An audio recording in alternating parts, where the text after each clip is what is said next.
இந்த ஒரு குறிப்பிட்ட ஸ்டாக்ஸ்ல நீங்க 10,000 ரூபாய் இன்வெஸ்ட் பண்ணியிருந்தீங்கன்னா கிட்டத்தட்ட 2 லட்சம் ரூபாய் ப்ராஃபிட் வந்திருக்கும். அது என்ன ஸ்டாக்னு பாத்தீங்கன்னா, இந்த கம்பெனி வந்து டெக்ஸ்சரிங் யார்ன் அண்ட் நைட்டட் ஃபேப்ரிக்ஸ் வந்து மேனுஃபேக்சர் பண்ற கம்பெனி, இன்டர்நேஷனலுக்கும் டொமஸ்டிக்கும். இந்த கம்பெனியோட பிரைஸ் பெர்ஃபார்மன்ஸ் வைஸ் பாத்தீங்கன்னா லாஸ்ட் 3 இயர்ஸ்ல இருந்து இன்னைக்கு வரைக்கும் பாசிட்டிவா தான் இருக்கு. இது நம்ம லிஸ்ட்லயே இல்லையே. ரெவென்யூ வைஸ் வந்து பாத்தீங்கன்னா 2024ல 76 crores கிட்ட கொடுத்திருக்காங்க.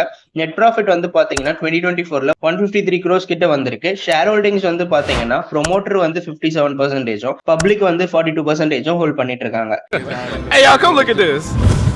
அது யாருன்னு பாத்தீங்கன்னா ஷேக் வாட்டி இண்டஸ்ட்ரீஸ் லிமிடெட். இந்த கம்பெனியோட கரண்ட் மார்க்கெட் பிரைஸ் வந்து பாத்தீங்கன்னா 8.69ல ரன் ஆயிட்டு இருக்கு. லாஸ்ட் 1 இயர்ல நியர்லி 1500% கிட்ட ரிட்டர்ன்ஸ் கொடுத்திருக்காங்க. இந்த கம்பெனியோட மார்க்கெட் கேப் வந்து 300 crores-லயும் PE ரேஷியோ வந்து 16, ஃபேஸ் வேல்யூ வந்து 1 கொடுத்துட்டு இருக்காங்க. இந்த மாதிரி ரெகுலர் அப்டேட்ஸ் தெரிஞ்சுக்கிறதுக்கு நம்ம டெலிகிராம் சேனல்ல ரெகுலரா அப்டேட் பண்ணிட்டு இருப்போம். லிங்க் வந்து யூடியூப் டிஸ்கிரிப்ஷன்ல இருக்கு, ஃபாலோ பண்ணிக்கோங்க.